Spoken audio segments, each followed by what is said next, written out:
गजा के लोगों को उम्मीद थी कि नेतन्याहू 15 नुक्ती मंसूबे को खारिज कर देंगे और आखिर वही हुआ। जी हाँ, इसराइल के वजीर आजम बेंजामिन नेतन्याहू ने अमन के उस 15 नुक्ती फॉर्मूले को पूरी तरह से मुस्तरद कर दिया है, जिससे गजा में एक नई उम्मीद जागी थी। इस फैसले से वहां किसी को हैरत नहीं हुई, लोगों को पहले से ही इसका अंदाजा था। कहा जा रहा है कि नेतन्याहू को यह फैसला लेने में जो वक्त लगा, उसी से जाहिर हो रहा था कि वो इस मंसूबे को कबूल नहीं करेंगे।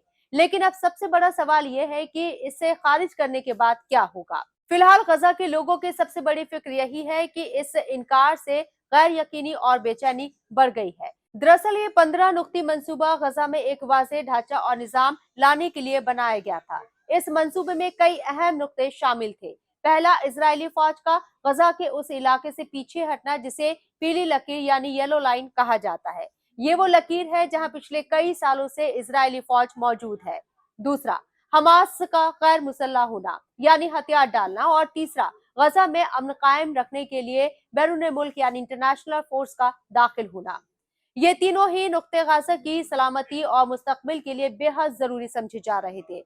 लेकिन अब नेतन्याहू के इस मुकम्मल इनकार ने पूरे अमन के अमल पर एक बड़ा सवालिया निशान लगा दिया है।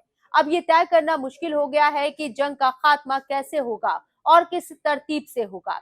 पिछले 5 दिनों से गजा में हालात कुछ बेहतर थे। येलो लाइन के आसपास छुटपुट फायरिंग को छोड़ दे तो कोई बड़ा हमला, कोई कत्ल या फिजाई कार्रवाई की खबर नहीं आई थी। 5 दिन का ये वफा, ये जंगबंदी गजा के लोगों के लिए एक छोटी सी राहत थी। लेकिन अब इस मंसूबे के मुस्तरद होने के बाद लोगों में ये खौफ है कि ये सुकून ज्यादा दिन नहीं टिकेगा। गजा में इस इनकार को इसी नजर से देखा जा रहा है कि इजरायली फौज को अब इस 5 दिन के वफे से बाहर निकलकर जमीन पर हालात को और ज्यादा खराब करने की इजाजत मिल गई है। यानी एक बार फिर बमबारी, एक बार फिर गोलीबारी का खतरा मंडरा रहा है।